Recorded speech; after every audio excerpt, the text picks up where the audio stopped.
Eh, sel- Selamat siang Bu Elvia dan teman-teman sekalian. We are from Group 8, going to presenting about multinational company, uh, in case PT Telkom Indonesia and PT XL Axiata.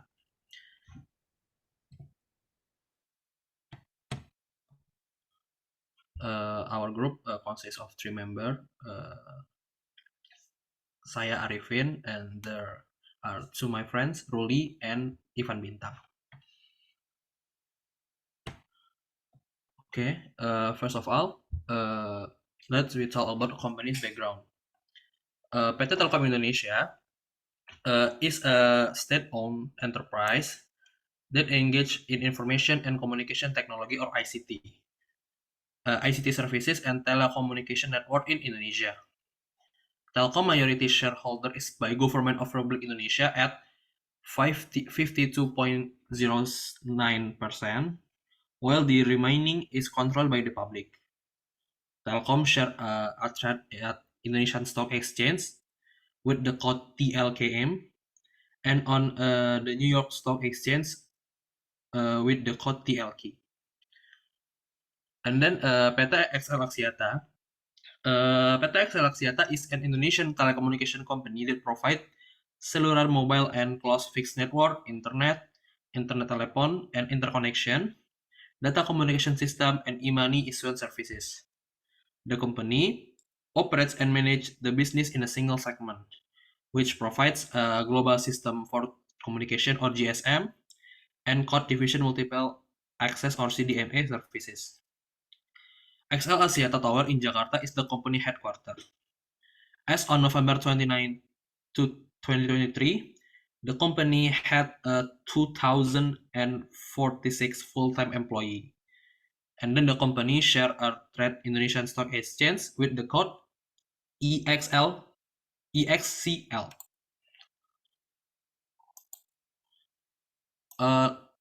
Selanjutnya ada analisis yang pertama, horizontal analysis from akun aset, dari sisi aset. Ada kami memilih 3 akun, yaitu ada akun cash, akun piutang, dan akun fixed asset. Nah, dari sini dapat dilihat yang kami analisis itu ada beberapa. Yang pertama itu cash pada PT XL Indonesia itu pada tahun 2022 itu meningkat secara signifikan karena adanya cash in bank yang sangat besar dari Bank Standard Chartered, yaitu sekitar 8,7 kali lebih besar daripada tahun sebelumnya. Itu terdapat pada CLK XL nomor 3. Kemudian yang kedua itu ada piutang. Piutang di XL itu juga meningkat karena adanya banyaknya piutang-piutang yang dari pihak ketiga yang bertambah. Itu pada CLK 4-nya. Kemudian yang ketiga itu juga ada peningkatan dari fixed asset dari XL itu juga lumayan besar karena adanya network equipment yang baru-baru. Itu di CLK X nomor 7. Nah, kemudian dari ini kita menganalisis juga Telkom itu memiliki manajemen piutang yang lebih baik karena dia itu dapat mengurangi piutang-piutangnya. Itu seperti pada tahun 2021 mereka dapat mengurangi sebesar 24,35%. Dapat disimpulkan kemudian Telkom ini lebih baik dalam manajemen piutangnya.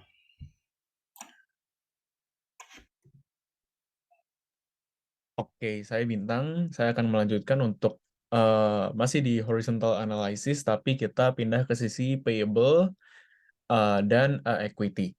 Jadi kalau misalkan tadi yang di horizontal analysis bagian aset itu Telkom lebih unggul, nah sekarang yang di bagian liability sama equity terlihat di sini Excel-nya lebih unggul.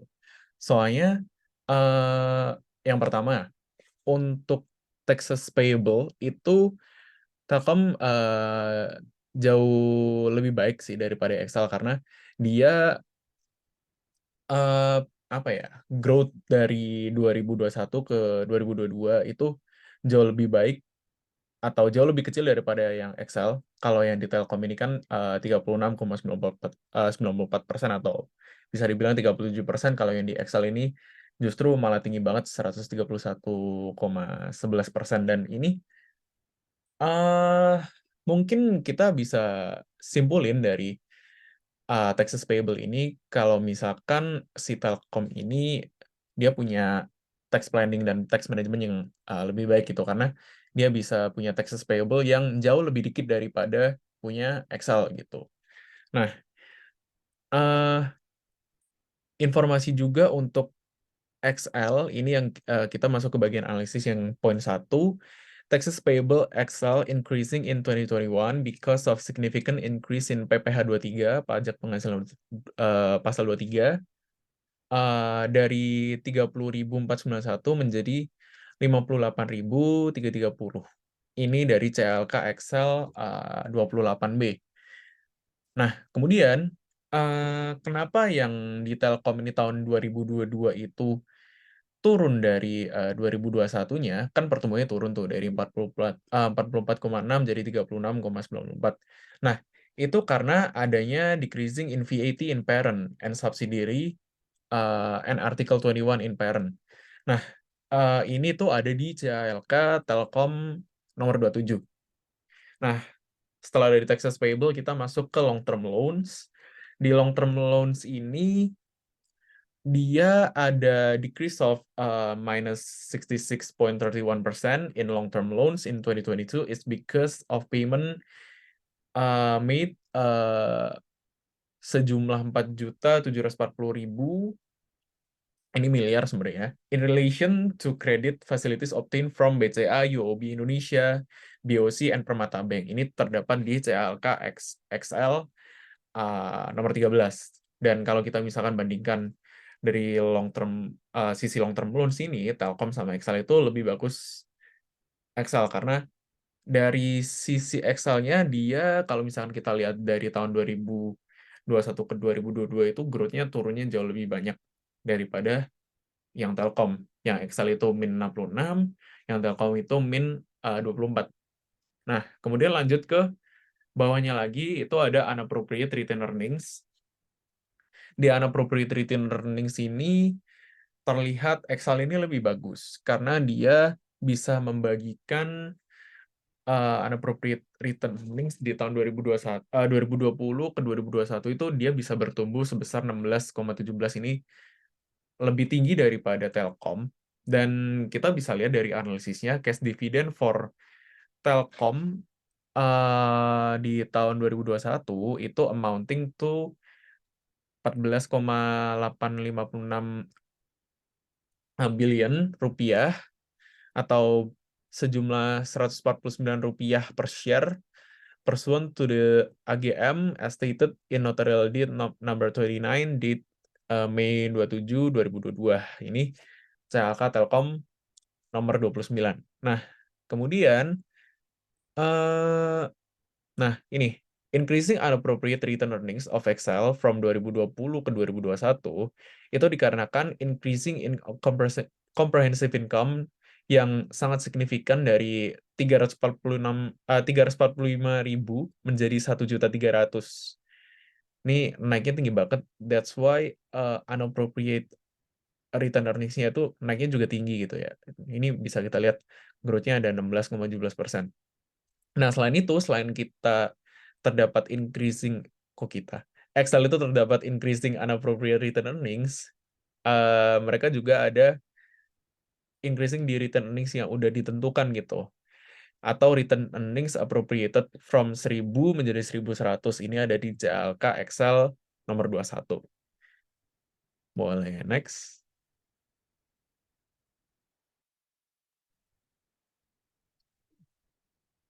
Boleh di next, Win?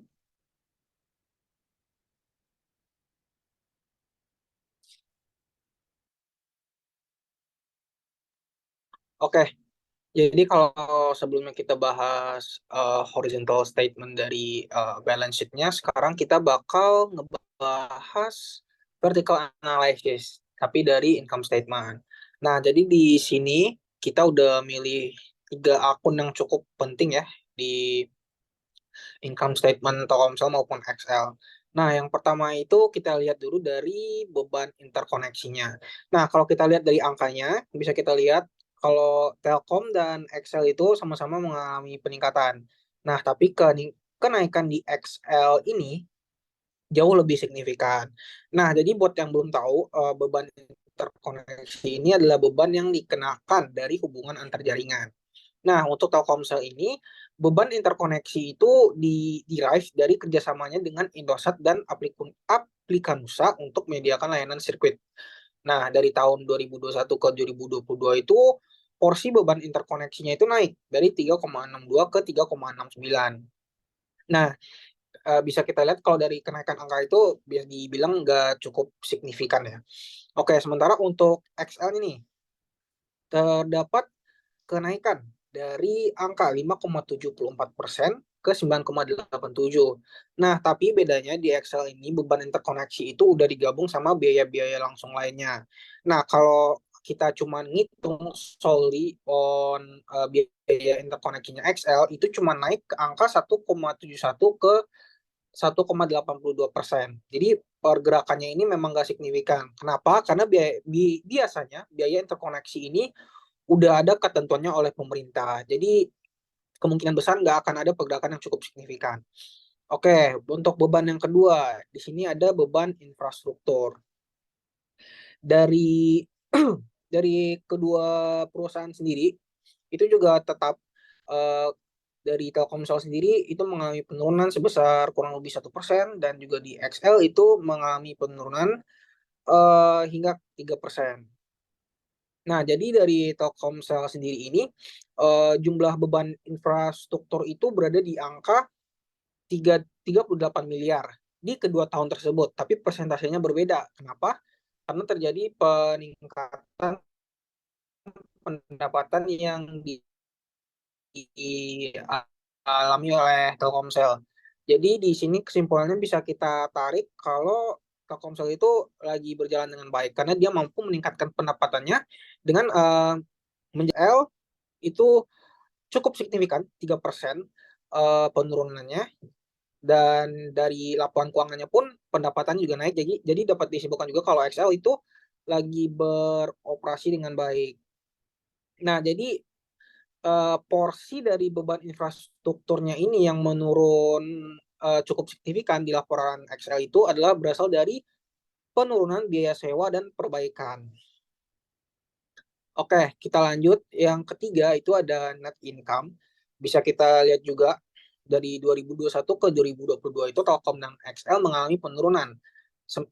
Untuk Telkom itu jatuh sebesar kurang lebih 5%, dan XL jatuh kurang lebih cuma 1%. Nah, jadi kalau dari yang kita lihat ini udah tren dari kebanyakan banyak penurunan laba.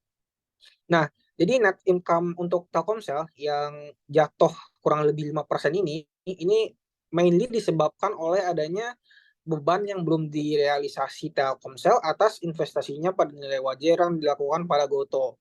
Nah, kayak yang kita tahu kan Goto sekarang lagi anjlok ya harganya. Jadi bakal ada beban yang diakui.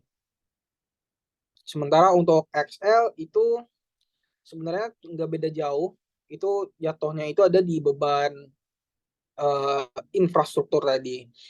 Nah, jadi kalau berdasarkan angka, mungkin di sini bisa kita lihat kalau net income ya, berarti Telkomsel itu jauh lebih baik karena porsi net income-nya itu lebih gede dibandingkan oleh XL. Boleh di next pin?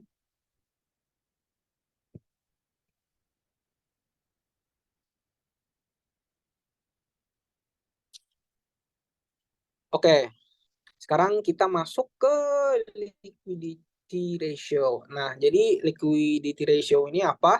Jadi liquidity ratio ini kebanyakan digunakan oleh investor untuk memperkirakan kemampuan perusahaan untuk melunasi utang jangka pendeknya. Jadi di sini pertama kita lihat current ratio. Jadi current ratio itu adalah current asset dibagi dengan current liability. Jadi ini nih bisa diartikan seberapa banyak aset lancar yang dimiliki oleh perusahaan untuk bisa melunasi utang jangka pendeknya. Oke, jadi di sini current ratio Telkomsel ini kan dari 88% ke 78%. Jadi turun. Nah, jadi kalau current ratio itu biasanya kalau kurang dari 1, itu dapat diartikan bahwa mereka itu nggak punya aset lancar yang cukup untuk membayar utang jangka pendeknya. Tapi di sini terjadi penurunan current ratio oleh Telkomsel. Nah, karena itu adanya decrease cash in hand dari 38M ke 31M karena adanya cash outflow dari kegiatan financing perusahaan yang termasuk itu ada dividend payments dan pembayaran utang. Sementara untuk XL itu berbanding terbalik, mereka mengalami kenaikan XL itu mengalami peningkatan cash in hand-nya. Dan yang kedua itu ada quick asset ratio. Jadi quick asset ratio ini rumusnya itu adalah cash on hand dan setara kas ditambahkan dengan piutang. Jadi ini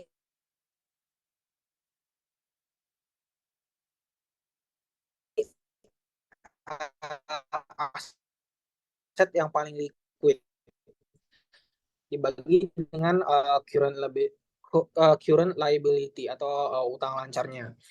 Jadi di sini Telkom juga sama ya, kayak current ratio juga mengalami penurunan karena cash on hand yang berkurang tadi,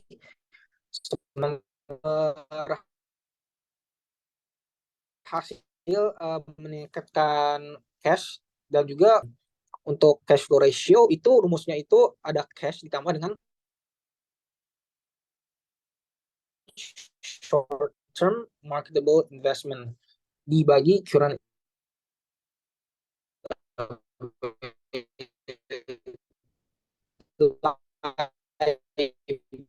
liability. Nah, di sini ya kayak yang kita lihat juga sama karena XL mengalami peningkatan. Dan kenapa cash-nya itu naik tadi itu tuh arus cash itu disebabkan oleh adanya financing minjem dari bank-bank yang ada.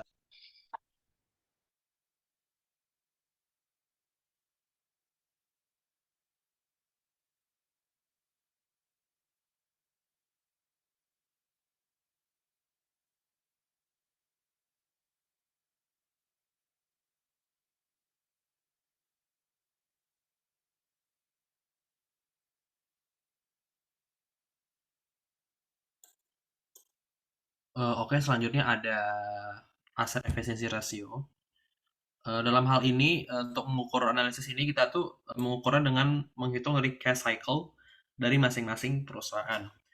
Untuk dapat cash cycle itu, rumusnya itu ada days inventory plus day debtor, kemudian di minus day creditors. Nah, dapat kita lihat dari perhitungan di atas, Telkom Indonesia ini lebih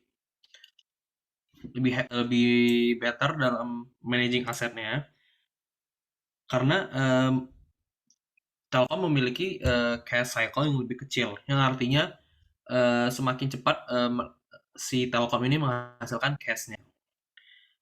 Pada tahun 2021 dan tahun 2022, Telkom mengalami unggul dari XL. Telkom sebesar 111 hari pada tahun 2021 dan 118 hari pada tahun 2022. Nah, bisa kita lihat juga pada tahun 2021 XL itu lebih dapat dikatakan lebih bagus daripada Telkom karena dia itu XL unggul dalam inventory turnover, dalam managing inventory dan managing debtornya atau receivable-nya. Nah, namun pada tahun berikutnya, tahun 2022, XL ini mengalami penurunan kinerja. Sedangkan pada Telkomsel, juga mengalami penurunan kinerja, tapi tidak setinggi dari si XL ini. Tapi pada tahun 2022 juga Telkomsel juga lebih unggul dalam managing inventory-nya dan managing payable-nya. Jadi kesimpulannya pada aset efisiensi rasio Telkomsel lebih baik daripada XL.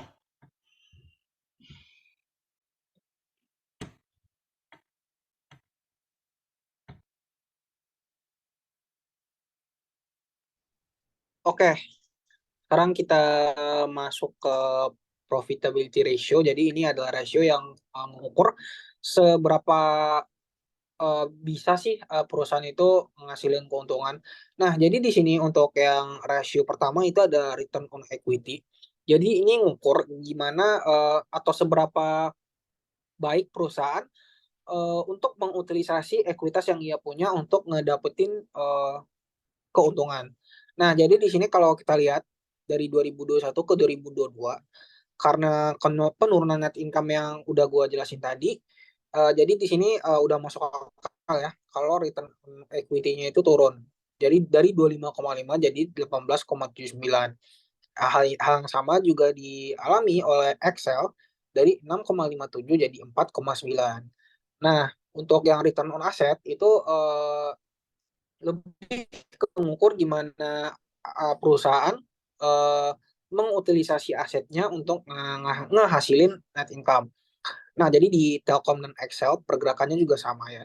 Jadi di sini Excel dari 13% turun jadi 10. Uh, Telkomsel turun dari 13% jadi 10 dan Excel pun turun sebesar 0,4%. Untuk operating profit margin ini dia ngukur uh, laba usaha, laba yang pendapatan yang dikurangi cuman dari beban-beban yang berhubungan dengan usaha. Nah, di sini jadi Telkom juga lebih baik, tapi juga mengalami penurunan ya. Tadi karena loss-nya tadi yang ada di Goto. Jadi ini turun dari 33,21 jadi 26,87%.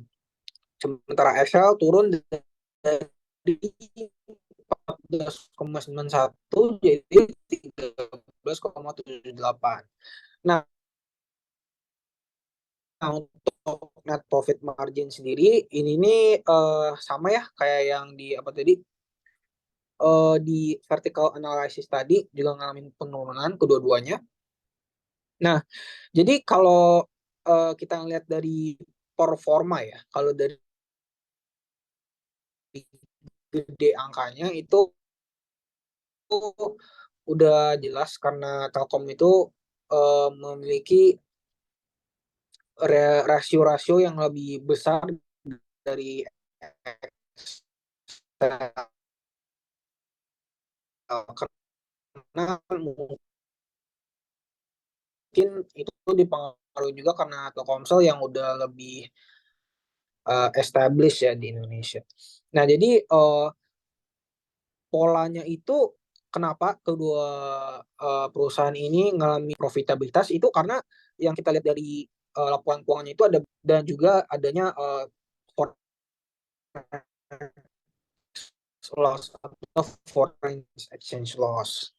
Jadi kalau bisa kita simpulin mungkin di sini boleh di next.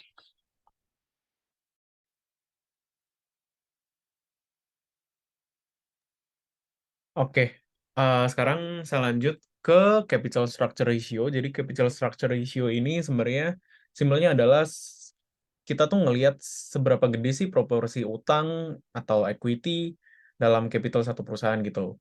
Nah, makanya di sini ada beberapa rasio, ada debt to equity, ada debt ratio, ada equity ratio, ada interest coverage ratio, dan debt coverage ratio. Oke, kita mulai satu-satu. Kita mulai dari yang pertama, debt to equity ratio. Ini sebenarnya rumusnya gampang, total debt dibagi total equity, dan di sini dari apabila kita bandingkan dari Telkom dan Excel, kita bisa mendapatkan debt to equity ratio terbaik itu di Telkom, lebih tepatnya di tahun 2022.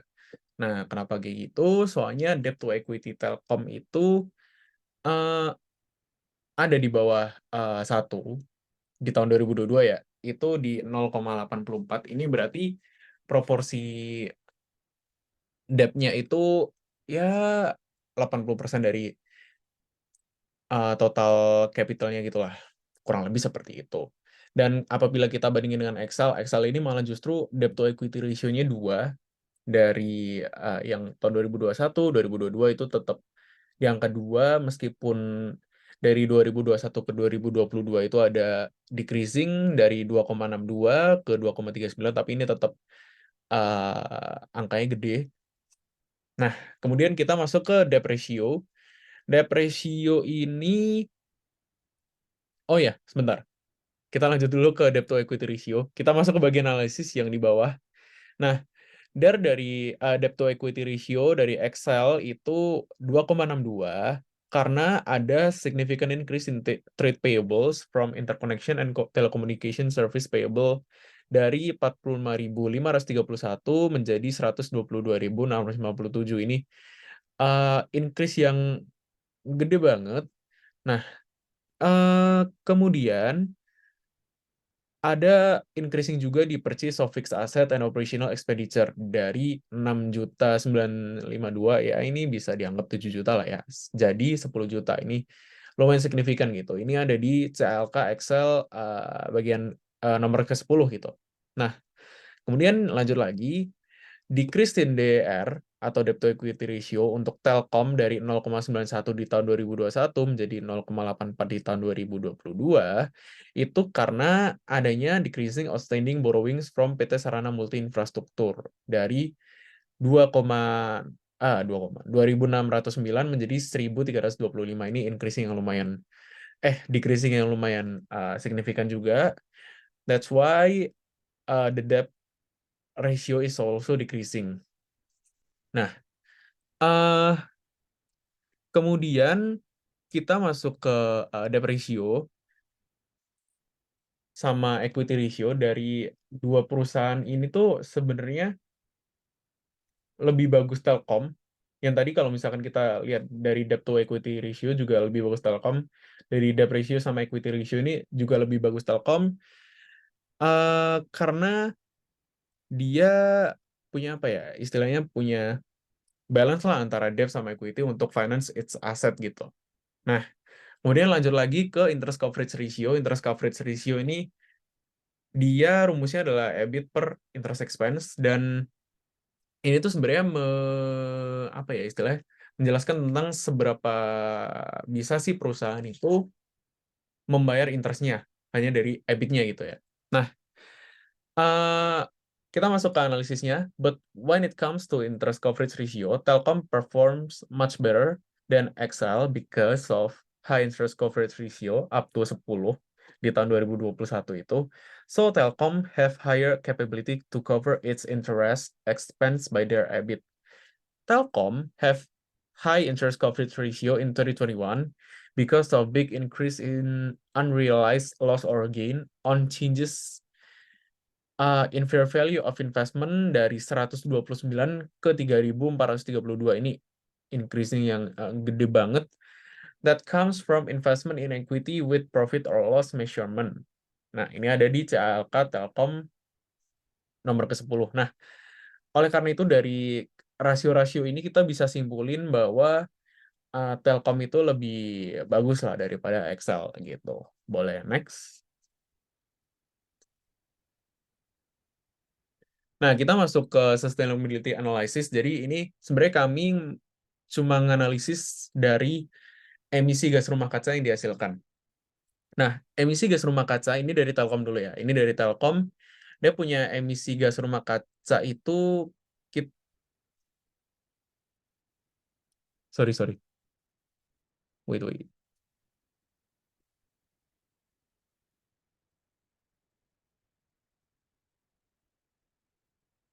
Tes tes tes tes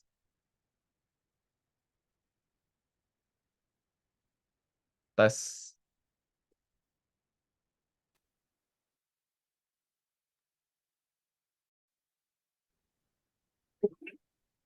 Jadi mungkin saya ulangi aja.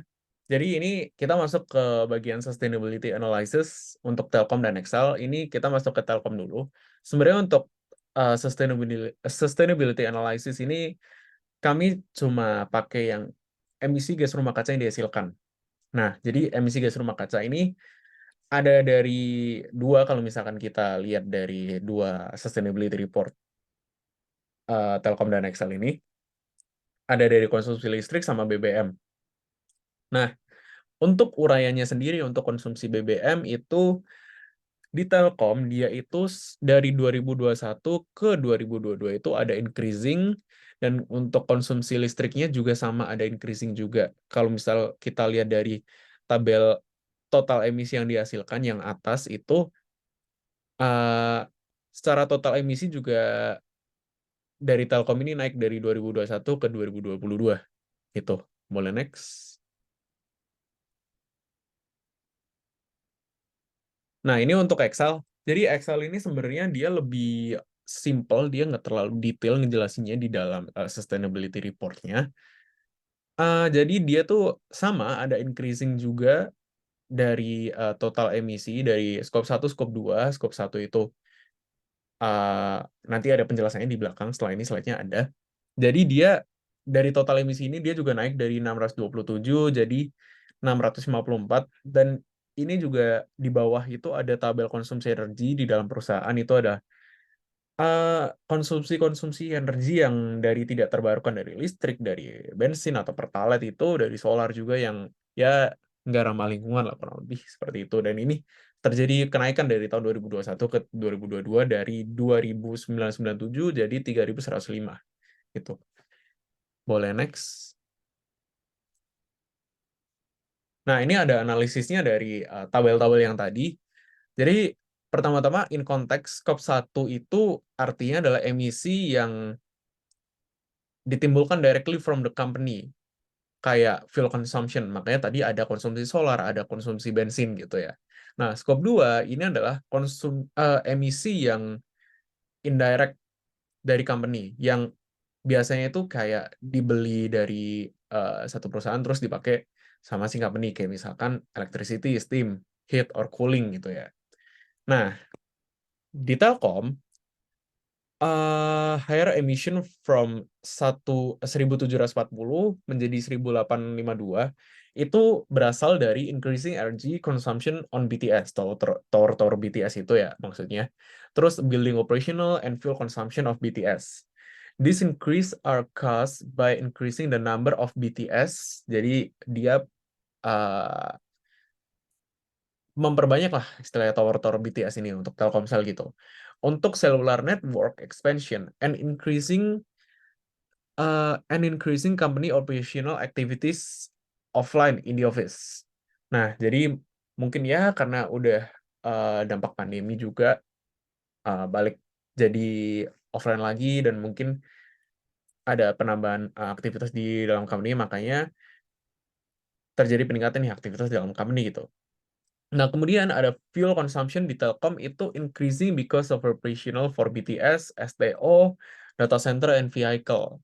Nah, di BTS ini ya maksudnya, Telkom increase in fuel consumption caused by running genset in BTS. Nah, ini ya biasa di BTS itu ada gensetnya, jadi kayak ya karena emang BTS semakin banyak dan harus running genset di BTS, makanya genset-genset ini yang di BTS yang diperbanyak ini yang memerlukan fuel juga, itu juga naik gitu konsumsinya dan emisinya tentunya. Nah, the increase in electricity consumption is caused by addition BTS, increased building operational electricity due to increased activity in the office during the pandemic recovery period COVID-19, dan konsolidasi Telkom Data Ecosystem 3S dan HDC Data Center, yang ini ya tentunya biasalah ada konsolidasi Telkom Data Ecosystem dan Data Center ini ningkatin adanya konsumsi listrik gitu. Nah, itu tadi Telkom ya. Sekarang kita masuk ke Excel. Nah, di Excel ini increasing emission is caused by the company operational activities produce emission which comes from the combustion of immobile energy, stationary, burning energy in vehicle atau mobile, electricity consumption, and so on. Nah, XL ini increase their emission from electricity for office, fuel consumption for solar and gasoline. Solar ini maksudnya ini ya, apa namanya? Bahan bakar solar. Dan sebenarnya si XL ini tuh nggak menyajikan detail emisi dan konsumsi energinya itu sedetail Telkomsel gitu loh. Maksudnya dia tuh emang menyajikan kayak, oh kita dapat bukan dapat, kita mengkonsumsi energinya tuh di sini sini sini. Tapi itu secara general nggak kayak in detail. Kalau misalnya kita lihat dari Telkom yang tadi, itu tuh ada detailnya gitu. Nah, kalau misalnya Excel ini cuma general dan dia itu karena dia cuma ngejelasin konsumsi energinya in general, dia tuh nutupinnya pakai kita akan punya rencana gini gini gini gini gini gini. Jadi mereka tuh justru di sustainability reportnya di bagian yang apa namanya, di bagian yang data konsumsi energi dan emisi ini dia lebih menjelaskan ke cara-cara yang mereka akan lakukan ke depannya untuk mengurangi energi dan segala macam, jadi lebih sustain dan segala macam gitu. Nah, oleh karena itu Telkom itu have better sustainability report karena detail information of energy consumption-nya lebih bagus itu tadi gitu. Boleh next.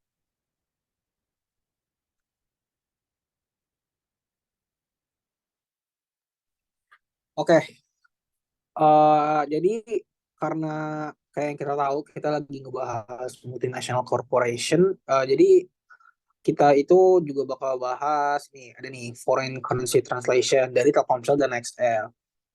Jadi bisa kita lihat di sini dari laporan keuangannya itu kalau XL itu ada namanya akun laba selisih kurs bersih. Nah, jadi di sini dari 2021 ke 2022 ini dia ngalamin peningkatan. Nah, jadi functional currency dari Telkom itu sebenarnya rupiah, kecuali basis-basis Telkomsel lain yang ada di negara lain, kayak yang ada di Singapura, di Amerika, dan segala macam. Nah, transaksi di foreign currency ini akan ditranslasikan ke rupiah menggunakan exchange rate yang berlaku pada saat transaksi. Nah, pada saat financial statement-nya itu dikonsolidasi, berbagai aset monetary dan liabilities di foreign currency itu akan ditranslasikan menggunakan rupiah dengan menggunakan buying and selling rates published by Reuters di tanggal laporan keuangan konsolidasinya. Nah, selisihnya tadi itu bakal dimasukin ke sini nih, laba selisih kurs bersih. Nah, jadi bisa kita lihat kalau Telkomsel ini lebih bisa dibilang lebih lihai lah, karena dia itu mampu mempositifkan selisih figurnya itu. Jadi dia bisa main saat rupiah itu lagi kuat. Nah, mungkin boleh di next.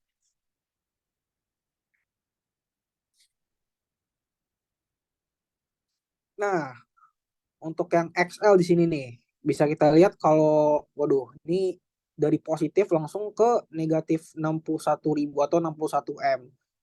Nah, jadi di sini kalau di XL itu kurang lebih sama. Dia ngetranslasiin foreign transaction-nya itu dengan exchange rate yang ditentuin oleh Bank Indonesia. Nah, pada setiap tanggal pelaporan itu sama kayak tadi, asetnya dan ya liabilitas yang ada di foreign nominal itu ditranslasikan ke rupiah menggunakan closing exchange rate. Nah, realized dan unrealized foreign exchange gain or losses yang terjadi dari transaksi di foreign currency itu akan di-recognize di consolidated statement of profit or loss. Nah, bisa kita lihat kalau Excel itu lagi rugi gede karena foreign exchange atau foreign transaction yang dilakuin. Nah, mungkin ada kontrak-kontrak begitu yang merugikan dia saat nilai rupiah sedang lemah. Untuk detailnya sendiri tentang apa aja transaksi ini itu nggak bisa kita dapetin dari laporan keuangannya aja. Mungkin kalau dari performa foreign transaction-nya ini mungkin bisa dibilang Telkomsel lebih baik. Oke, boleh di next nih, Ben. Nah, jadi siapa sih yang sebenarnya memiliki performa lebih baik dari sekian analisis kita sebelumnya tadi. Nah, jadi kalau bisa kita simpulin, Telkom Indonesia itu memiliki performa yang lebih baik dibandingkan oleh XL. Nah, kenapa? Boleh next page.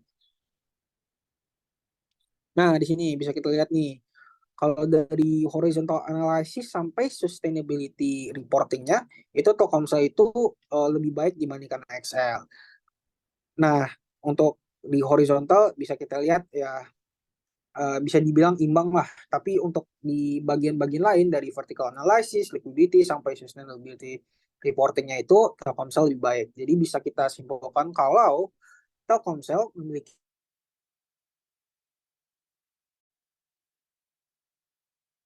performa keuangan yang lebih baik, keuangan dan peran keuangan yang lebih baik dibanding. Boleh next nih?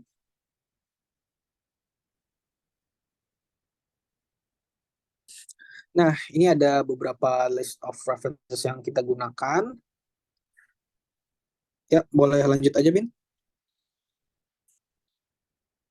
Oke, jadi terima kasih untuk Bu Elvia dan teman-teman mungkin yang nonton. Mungkin kalau ada salah kata dari saya, Bintang dan Arifin, saya mohon maaf. Wabillahi wa taufiq wa hidayah. Wassalamualaikum warahmatullahi wabarakatuh.